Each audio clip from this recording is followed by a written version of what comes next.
जानकी जीवन स्मरण जय जय राम पार्वती पते हर हर महादेव पुंडलीक वरदा हरि विठ्ठल श्री अनंत कोटि ब्रह्मांड नायक राजाधिराज सच्चिदानंद सद्गुरु श्री ब्रह्म चैतन्य महाराज की जय। श्री महाराजांच्या सेवेमध्ये सिद्ध लक्षण आपण पाहत असताना काल विषयाला सुरुवात झाली। समर्थांनी समासाची सुरुवात अलीकडच्या शंकेच्या उत्तरानं केली आणि काल 9व्या ओवीपासून सिद्ध नेमका कोण आहे किंवा कोण असतो ते समर्थ सांगायला लागले। साधू वस्तू होऊनी ठेला, संशय ब्रह्मांडा बाहेरी गेला, निश्चय चळेना ऐसा झाला, या नाव सिद्ध। हे समर्थांनी इतक्या स्पष्टपणे परखडपणे मांडलं की सिद्ध नेमका काय हे सांगूनच मुळी झालं। पण आपण विषयाच्या खोलात जाऊन पाहतोय की कशा पद्धतीचे संशय असतात। कोणता निश्चय ढळत नाही तेव्हा तो सिद्ध होतो आणि वस्तू होऊन जाणं म्हणजे नेमकं काय।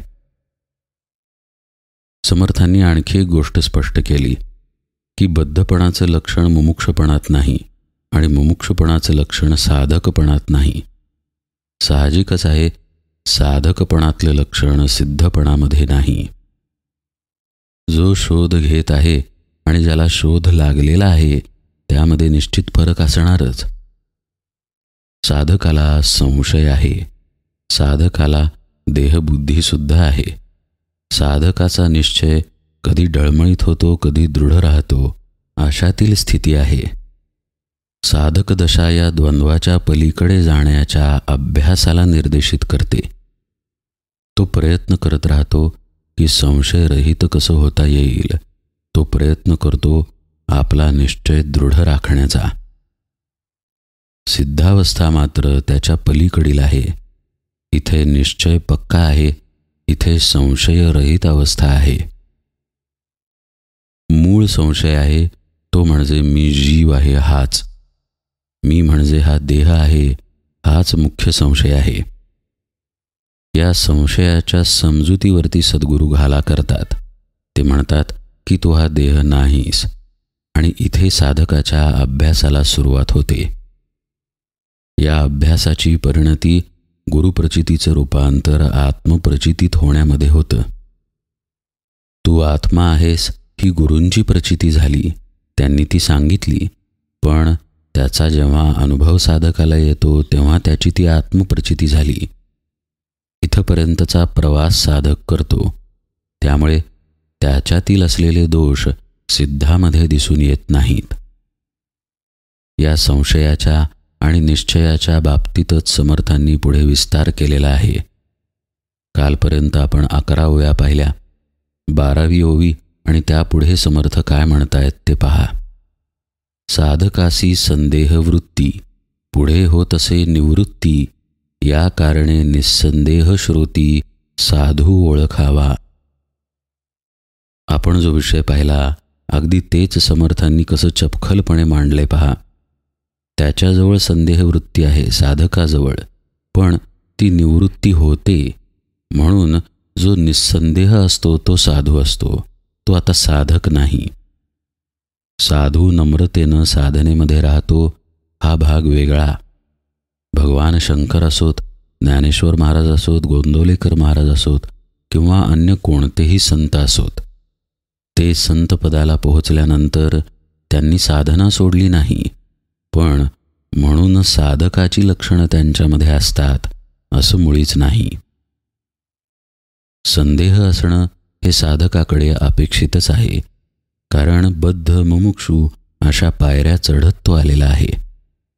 देहभाव आहे, अभिमान आहे, अहंकार आहे, सर्व विकार आहेत, षड्रिपूंचा त्रास आहे, पण त्यातून बाहेर पडण्याचा अभ्यास आहे म्हणून तो साधक आहे। ही संदेहवृत्ती निवृत्ती अवस्थेमध्ये परावर्तित होते आणि मग तो सिद्ध होतो।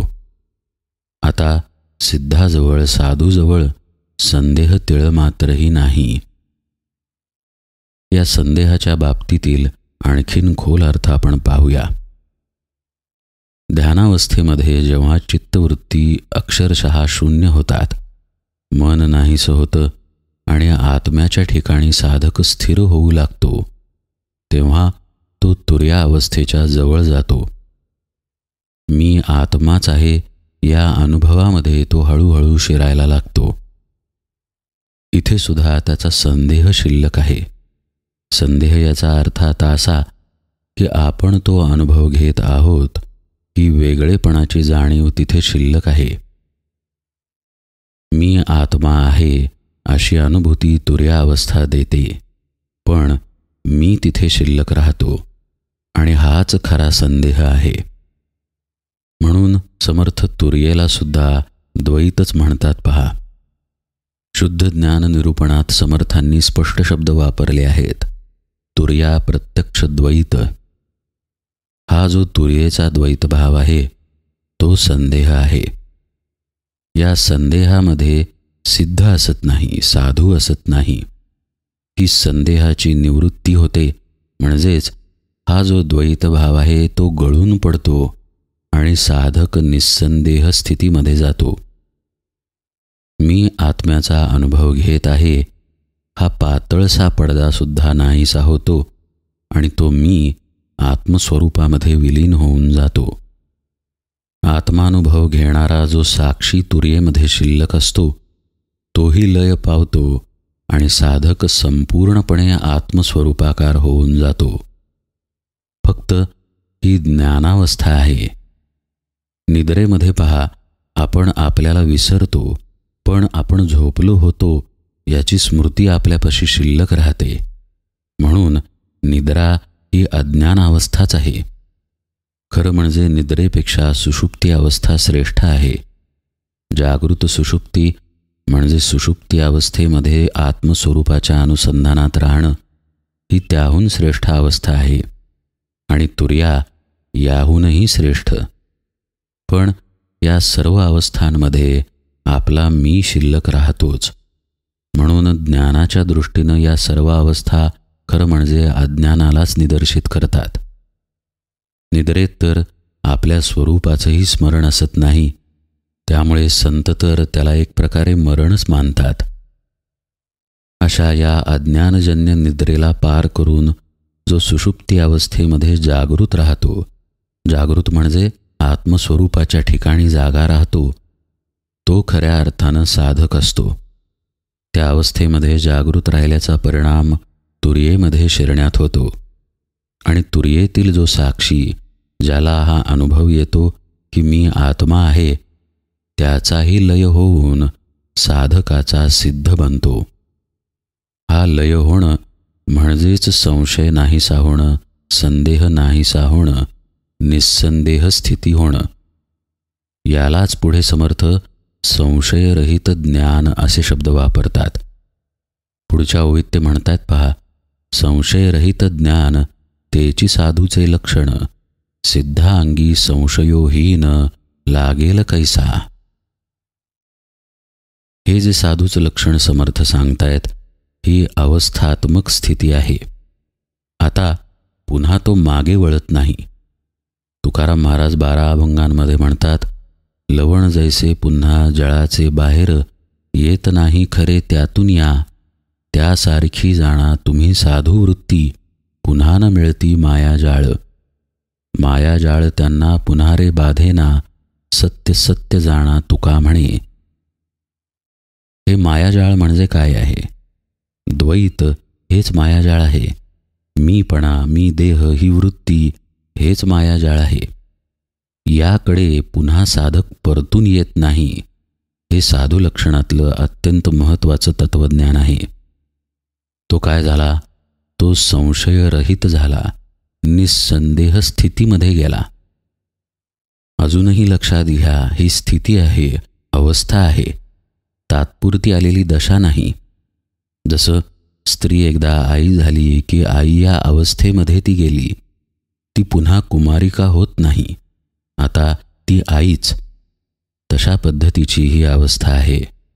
द्वैताला ओलांडून निस्संदेह स्थिती आली की आता तो साधू झाला आणि हे त्याच्या लक्षणाचं मर्म आहे. पण जोपर्यंत तो पुन्हा द्वैतात परत येतो तोपर्यंत साधक असतो. मग तो या द्वैताला पार करण्याचा सतत प्रयत्न करत राहतो, अभ्यास करत राहतो आणि या अभ्यासाचं फलित त्या अवस्थेतून पुन्हा परत न येणं हे आहे. म्हणून समर्थ शब्द वापरतात की हे संशयरहित असलेलं ज्ञान आहे. आता तिथे शंका नाही. शंका नाही म्हणजेच द्वैत नाही. अनुभव घेणारा वेगळा तिथे शिल्लक नाही. वेगळा असणं म्हणजे संशय असणं. व्यवहारात आपण एखाद्या व्यक्तीवर संशय घेतो पहा, तसा इथे संशयाचा अर्थ नाही. मला अनुभव येत आहे किंवा मी अनुभव घेतला ही जाणीव हाच संशय. इथे मी आहे म्हणून तो संदेह आहे, संशय आहे. या अवस्थेला साधक पार करतो आणि मग साधू म्हणून होऊन बसतो. आत्मस्थितीच्या अवस्थेमध्ये राहतो.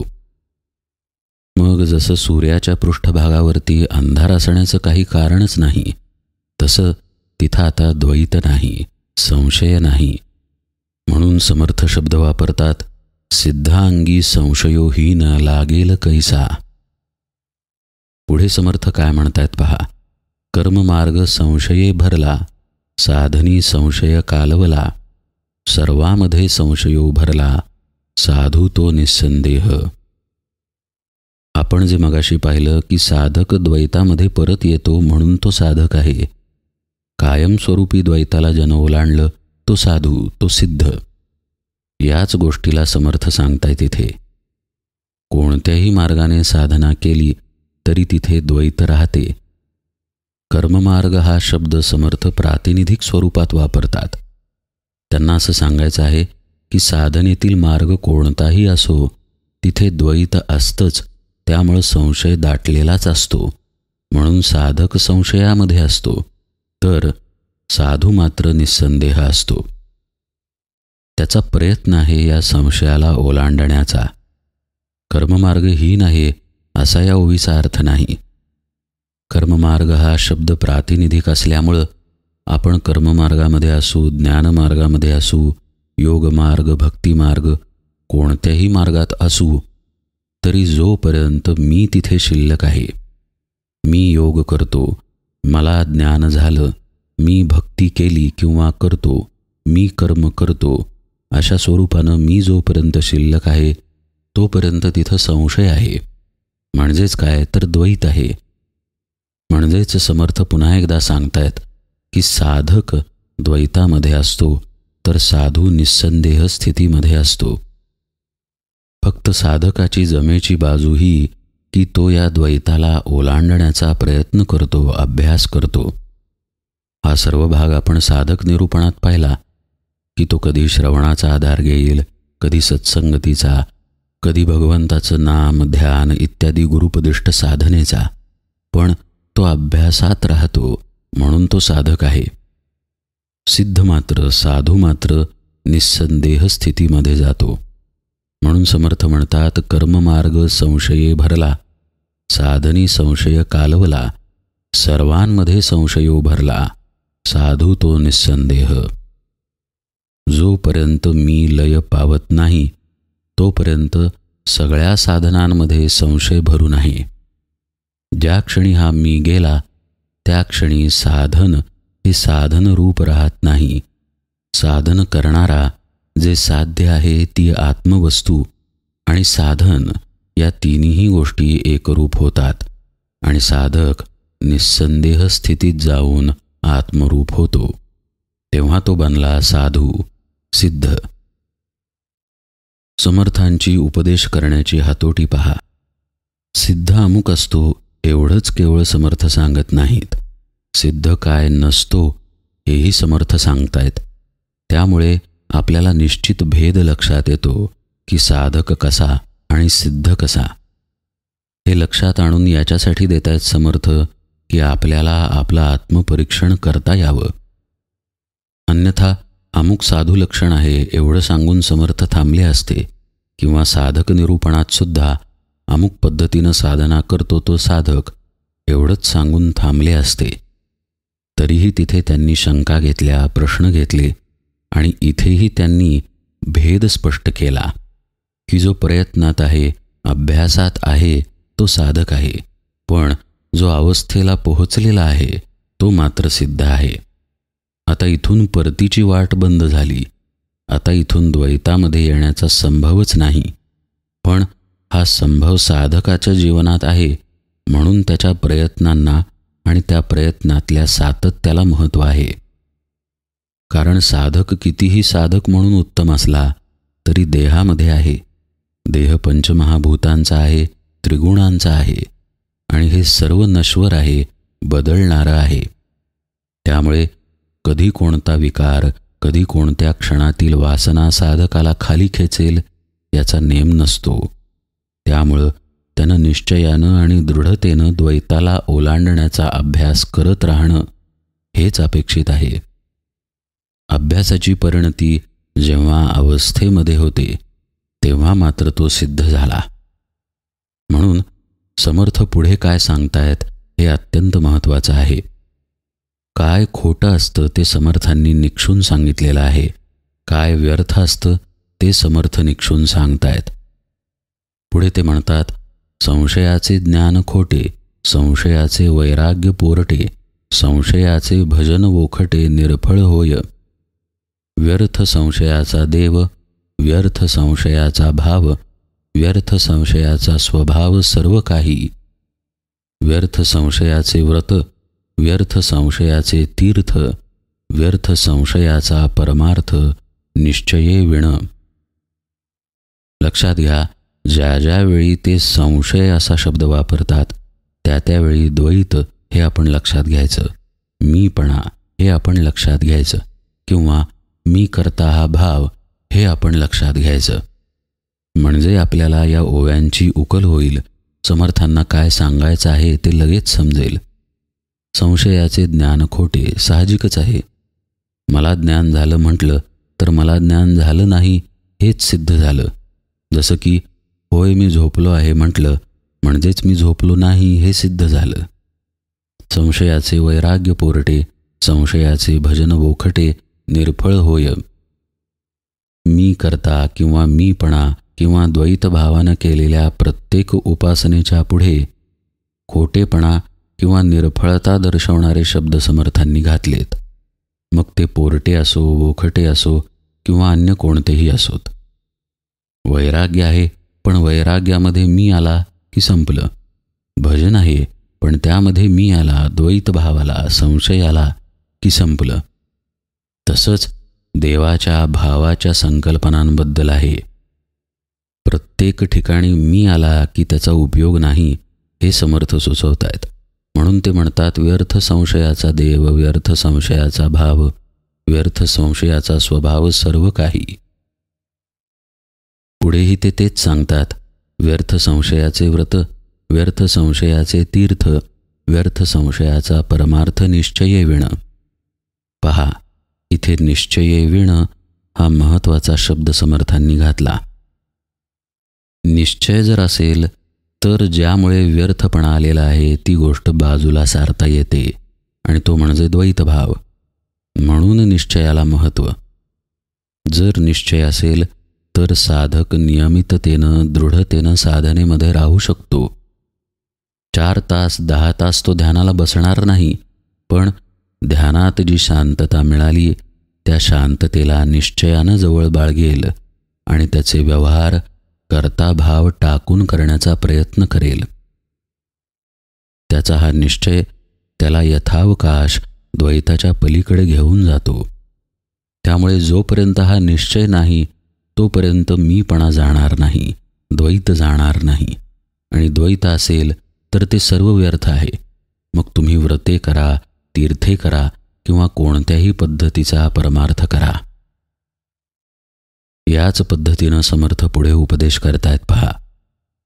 ते म्हणतात, व्यर्थ संशयाची भक्ती, व्यर्थ संशयाची प्रीती, व्यर्थ संशयाची संगती संशयो वाढवी. व्यर्थ संशयाचे जिणे, व्यर्थ संशयाचे धरणे, व्यर्थ संशयाचे करणे सर्व काही. व्यर्थ संशयाची पोथी, व्यर्थ संशयाची व्युत्पत्ती, व्यर्थ संशयाची गती निश्चये विण. व्यर्थ संशयाचा दक्ष, व्यर्थ संशयाचा पक्ष, व्यर्थ संशयाचा मोक्ष होणार नाही. व्यर्थ संशयाचा संत, व्यर्थ संशयाचा पंडित, व्यर्थ संशयाचा बहुश्रुत निश्चये विण. व्यर्थ संशयाची श्रेष्ठता, व्यर्थ संशयाची व्युत्पन्नता, व्यर्थ संशयाचा ज्ञाता निश्चये विण. स्पष्ट आणि स्वच्छ ओव्या आहेत, पण निश्चये विण या शब्दावरती दिलेला भर पहा. हेच समर्थांना सांगायचं आहे की निश्चय असेल तर या द्वैताच्या कचाट्यातून साधक बाहेर येईल. पण जोपर्यंत द्वैत आहे तोपर्यंत बऱ्याच मार्गांनी भक्तीचा प्रयत्न करा किंवा व्रते करा, पोथ्या पुराणे करा किंवा शास्त्री पंडितांचा संग धरा, संतांचा संग करा, त्याचा काहीही उपयोग नाही. श्री महाराज जे म्हणतात की आपला मीपणा घेऊन संताकडे जाऊ नये, तेच समर्थ सांगतायत की तुम्ही मीपणानं काहीही करू नका. हा संशय जोपर्यंत आहे तोपर्यंत उपासनेचं फलित नाही, आणि उपासनेमध्ये जोपर्यंत निश्चय नाही तोपर्यंत संशय म्हणजे द्वैत जाणार नाही. आणखी थोडंसं खोलात जाऊन समर्थांना काय सांगायचं आहे ते पाहायला गेल्यास एक अर्थ समोर येतो, आणि तो म्हणजे साधकाचा आपल्याला स्वतःला विसरण्याचा अभ्यास असावा. श्री महाराज जे म्हणतात की नाम घेता घेता आपण नाम घेत आहोत हेही विसरून जा, हेच समर्थ आपल्याला सुचवत आहेत. आपण नाम घेत आहोत ही जाणीव जोपर्यंत शिल्लक आहे तोपर्यंत तिथे संशय आहे, द्वैत आहे, त्यालाही तुम्ही विसरून जा असं श्री महाराज सांगतात. म्हणजेच काय तर नामरूप होऊन जा. नामाच्या आनंदामध्ये स्वतःला विरघळवून टाका. स्वतः म्हणून तिथं वेगळं राहू नका. हे जोपर्यंत घडत नाही तोपर्यंत अद्वैतामध्ये जाता येणार नाही. साधू ज्या निस्संदेह स्थितीमध्ये आहे तिथपर्यंत जाता येणार नाही. आणि हा मी आहे तोपर्यंत व्यर्थता आहेच आहे. आणि हा द्वैताचा संशयाचा असलेला कलंक समर्थांनी आपल्यापुढे मांडला. याचं कारण त्यांना हे सांगायचं आहे की साधू संशयरहित असतो, निस्संदेह असतो. म्हणून ते संशयानं आणि संदेहानं केलेल्या कर्माची व्यर्थता सांगायला गेले. पण निश्चये विण हा शब्द त्यांनी अगदी मार्मिकपणे वापरला की हा जर निश्चय असेल तर मात्र तुम्ही द्वैतातून बाहेर येऊ शकाल, संशयातून संदेहातून बाहेर येऊ शकाल. पुढे समर्थ या निश्चयावरतीच भर देऊन आपल्याला उपदेश करतायत. तो सर्व भाग आपण आता यथावकाश पाहूया. आज निरूपण सेवेला इथेच विराम देतो. जानकी जीवन स्मरण. जय जय राम.